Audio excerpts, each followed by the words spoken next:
Hello students, how are you? I am Vijay Mandiya और आज हम आपके लिए लेके आए हैं कंपलसरी इंग्लिश की पोएम द स्नेयर। पोएम्स की सीरीज़ में the noble nature, a boys song और the 7 stages of a man हो चुकी हैं। उनके सेंट्रल आइडियाज़ समरी आपको बताई जा चुकी है।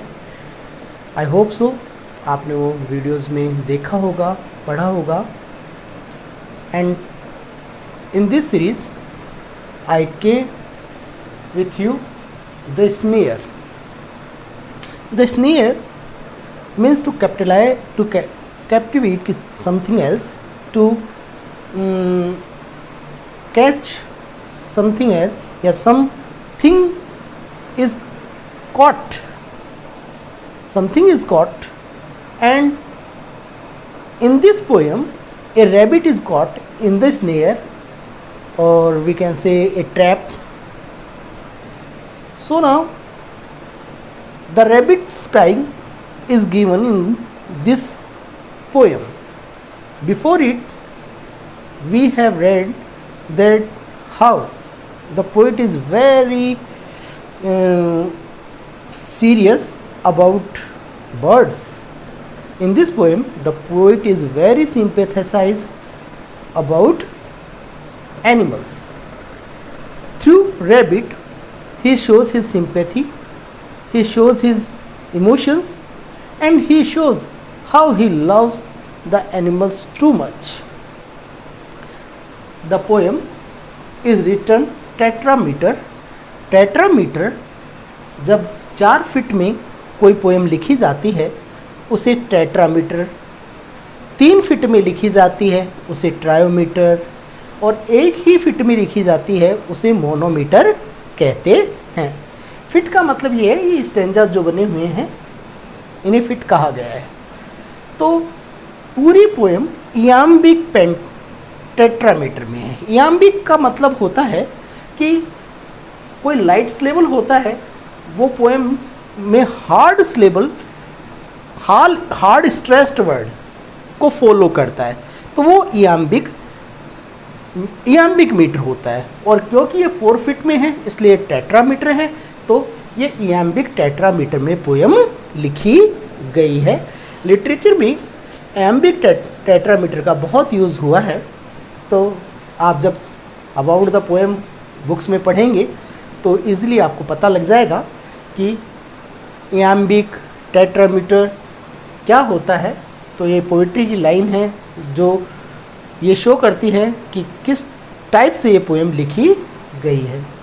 Before explaining this poem I want to convey the message of the poem.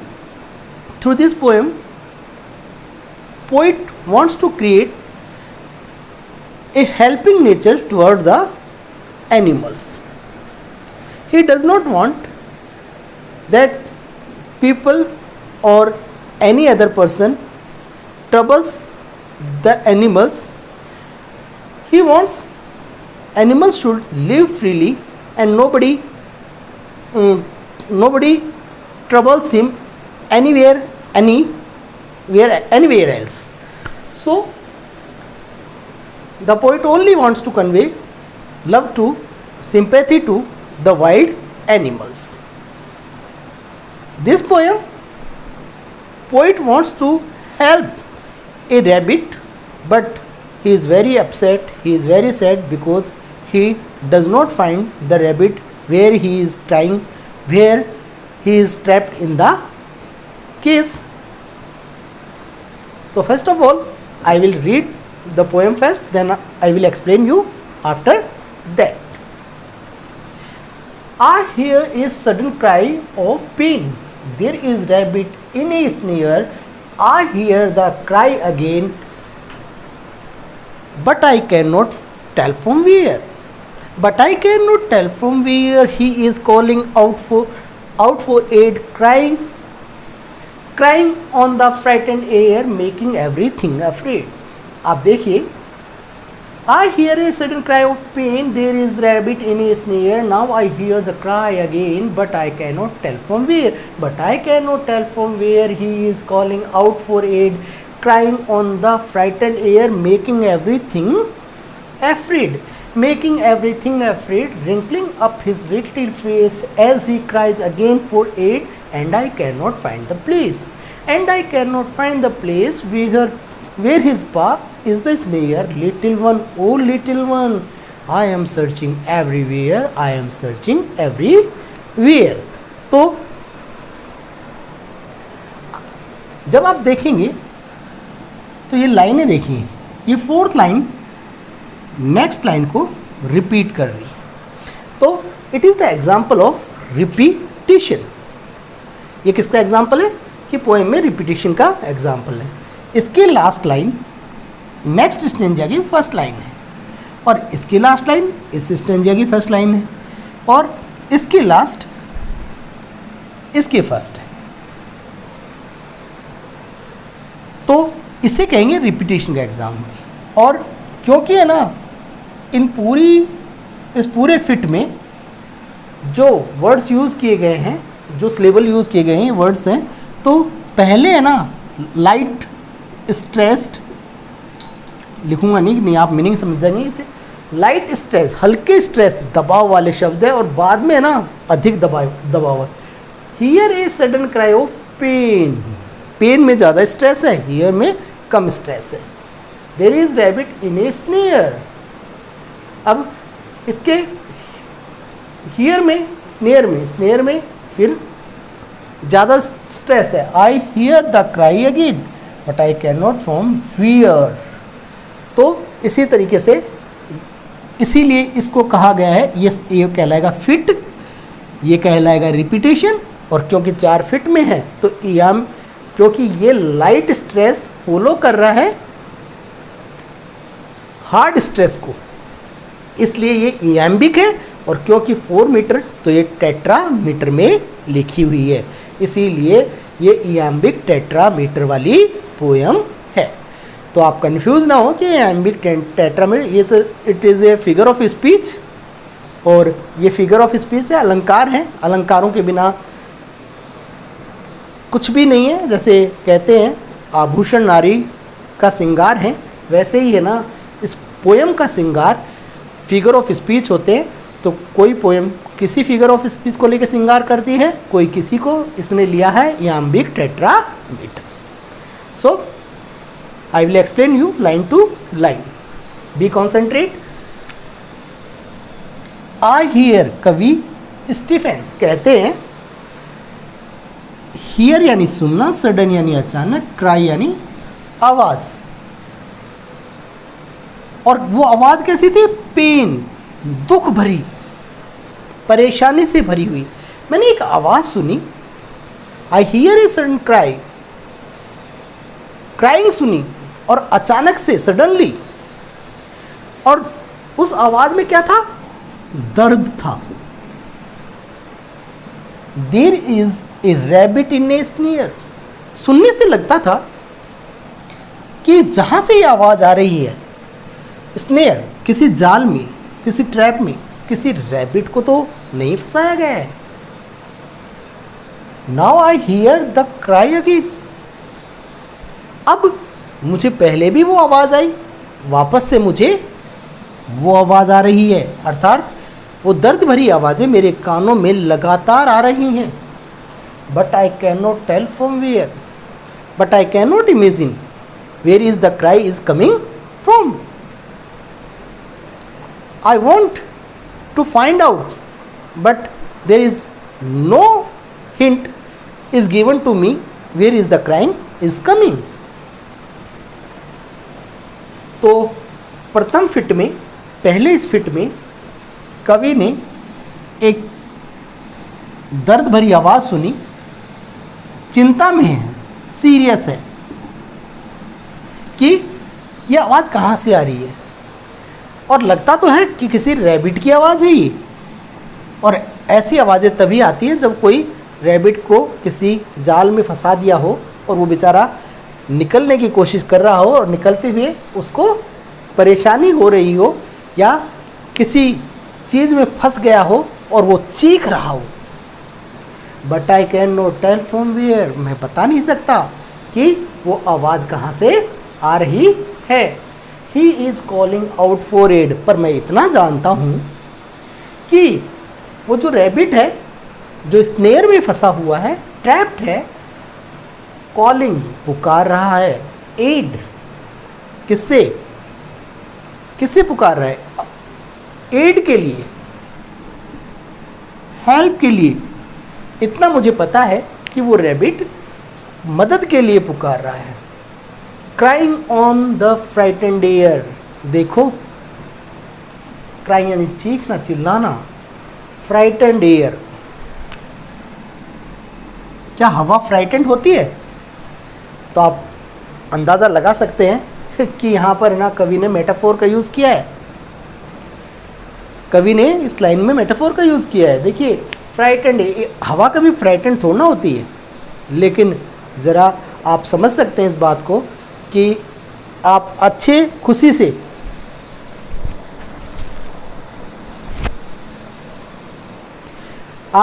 अपने घर में रहे थे, आपकी कॉलोनी में, आपके अड़ोस पड़ोस में बिल्कुल खुशी का माहौल है, और अचानक है ना पता लगता है कि कॉलोनी के, भगवान ना करे, पर किसी के साथ दुर्घटना घट जाती है और उस व्यक्ति के साथ कि जो आपका बहुत अच्छा परिचित था। चाहे कॉलोनी का माहौल कितना भी अच्छा हो, कितना भी खुशनुमा हो, जैसे ही पता चलता है फलाने आदमी के साथ ये बुरी दुर्घटना घट गई है, तो कहेंगे माहौल ख़राब हो जाता है। ख़राब का मतलब दुखदाई हो जाता है, दुखदाई हो जाता है। हंसते हुए लोग भी चुप हो जाते हैं। तो हवा में क्या आ जाता है? हवा में दुख आ जाता है, हवा में सन्नाटा छा जाता है, हवा में उदासी छा जाती है। उसी तरीके से इस हवा में क्या है? डर। क्यों? क्योंकि है ना एक कवि को ये गैस कर रहा है कि कहीं कोई रैबिट स्नेयर में फंसा हुआ है और फ्राइटन, और जहाँ से उसकी चीख की आवाज़ आ रही है वो मदद के लिए पुकार रहा है। और क्योंकि उसकी चीख की आवाज़ हवा के साथ ही आवाज़ आती है, तो हवा और आवाज़ का तो बहुत मेल है। हवा नहीं होती तो आवाज़ भी पहुंच नहीं पाती। तो इसीलिए उस हवा में क्या है? डर सा। मतलब इस हवा में भी डर सा पैदा हो गया है। ये हवाएं भी ऐसे लग रही है जैसे डर रही हूँ। तो कवि कह रहा है मेकिंग एवरीथिंग अफ्रेड, और ये डरावनी हवाएं मानो कि सारे वातावरण को डरा रही हैं। क्यों? क्योंकि ये जो स्नेयर में रैबिट फंसा हुआ है और कवि जानवरों से बहुत ज़्यादा प्यार को, सिंपैथी को दर्शा रहा है, इसीलिए उसके अनुसार पूरा माहौल डरा हुआ बन गया है। अर्थात हर चीज़ में ऐसा लगता है कि डर ही डर व्याप्त हो। मेकिंग एवरीथिंग अफ्रेड, हर चीज़ क्या हो रही है? हर चीज़, पूरा माहौल डरावना हो गया है। हर चीज़ ऐसी लगती है जैसे डर रही हो। Wrinkling up his little face, उसकी चीख से। क्यों? क्योंकि वो स्नेयर में फंसा हुआ है। उस चीख रहा है, चिल्ला रहा है कि कोई मुझे इस स्नेयर से निकाले, और हर चीज़ ने रिंकलिंग यानी आदमी चीखता रहता है। जब आप कोई किसी मुसीबत में फंस जाएं तो मदद के लिए पुकारते हैं, मदद सुनने वाला नहीं होता तो आप चीखते रहते हैं, और चीखने के कारण से हम चीखते हैं तब अपने आप ही मुंह टेढ़ा हो जाता है। तो इसी तरीके से बेचारा चीख कर जैसे इतना चीखा है, रिंकलिंग कि उसके चेहरे में सिकुड़न आ गई है, सलवटें पड़ गई हैं, और थक गया हो बेचारा चीख कर। उसका छोटा सा चेहरा उस रैबिट का मानो चीख के उसके चेहरे में सलवटें पड़ गई हो, थक गया हो, ऐसा लग रहा है। As he cries again for it, और उस दर्द भरी, मानो कि वो फंसा पड़ा है, निकलना चाहता है, चीखों से उसका मुंह पूरा टेढ़ा हो गया है, और वापस उसी दशा में वो वापस आवाज़ लगा रहा है। किसके लिए? कि कोई मेरी मदद करे, कोई आए मुझे इस स्नेयर से छुड़ाए। And I can not find the place, लेकिन मेरी विडम्बना है कि मैं उस जगह को, प्लेस यानी जगह, मैं उस जगह को ढूंढ नहीं सकता कि वो जगह कहाँ है। In these lines poet wants to help the rabbit in every condition but he is very compelled because he is unable to find the place where his rabbit is crying and I cannot find the place, और मुझे वो स्थान मिल नहीं सकता, मैं ढूंढना चाहूँ ना तब भी मुझे वो नहीं मिला। where his paw is in the snare, कौन सा स्थान? पा यानी पंजे, स्नेयर यानी जाल, कि उस रैबिट के जो पैर पंजे जाल में शायद फंसे हुए हैं जिसके कारण से वो चीख रहा है और मुझे वो स्थान, चीख की आवाज़ तो आ रही है लेकिन मुझे वो स्थान बिल्कुल भी नहीं मिल रहा है कि वो चीखों की आवाज़ कहाँ से आ रही है। मैं सिर्फ पुकार रहा हूँ, लिटिल वन, ओ लिटिल वन, प्यारे खरगोश।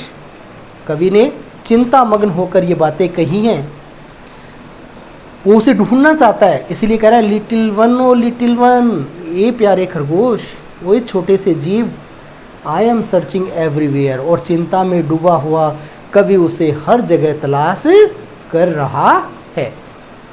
तो कविता में कवि उसे पूरी तरह तलाश करने की कोशिश कर रहा है।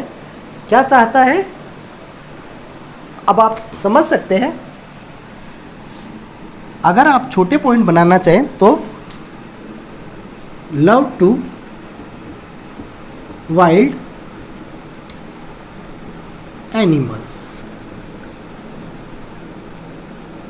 कवि का वाइल्ड एनिमल्स के प्रति प्यार।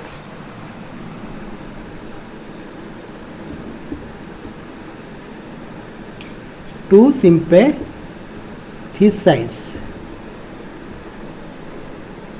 The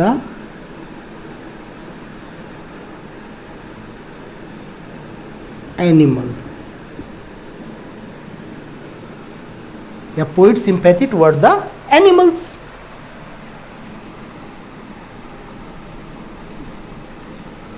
always ready to help the wild animals.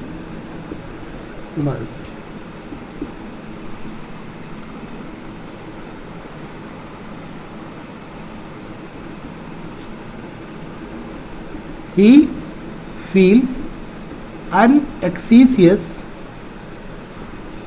towards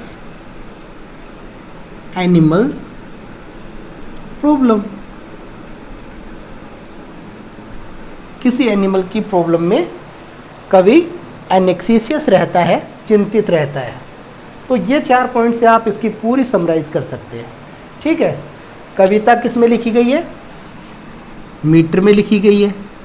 कौन से मीटर में है? इयाम्बिक टेट्रा मीटर। और ये कितने? 4। इयाम्बिक टेट्रामीटर किसे कहते हैं? टेट्रामीटर कहते हैं 4 फीट को। 4 फीट कौन से है?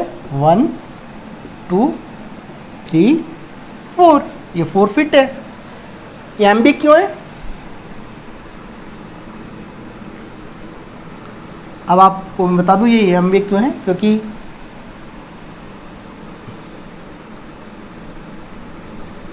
Light स्लेबल followed to hard syllable। ये इयाम्बिक होता है जिसमें लाइट सिलेबल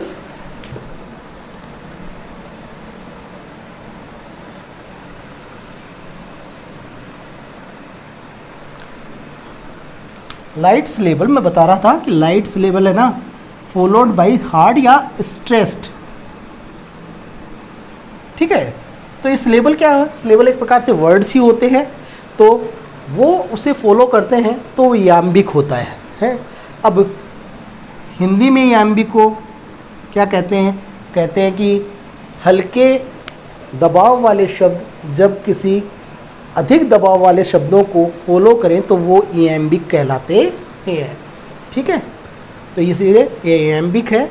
और टेट्रामीटर मैंने आपको पहले ही क्लियर कर दिया। तो क्वेश्चन क्या बन सकता है इसमें, what is the theme of the poem, what is the central idea, what do you learn about the poem, which message is given by the poem.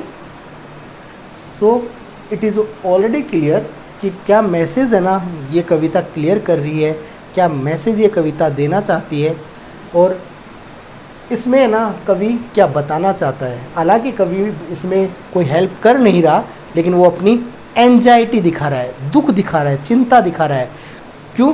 क्योंकि उसने कोई भी मदद किसकी, उस रैबिट की नहीं की, लेकिन he tried a lot.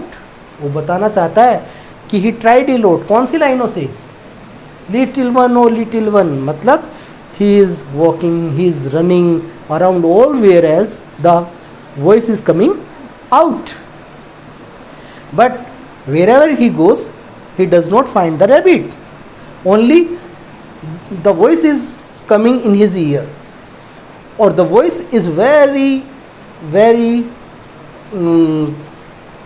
unauthentic, crying and making annexiousness to the poet. So little one, oh little one, I am searching everywhere.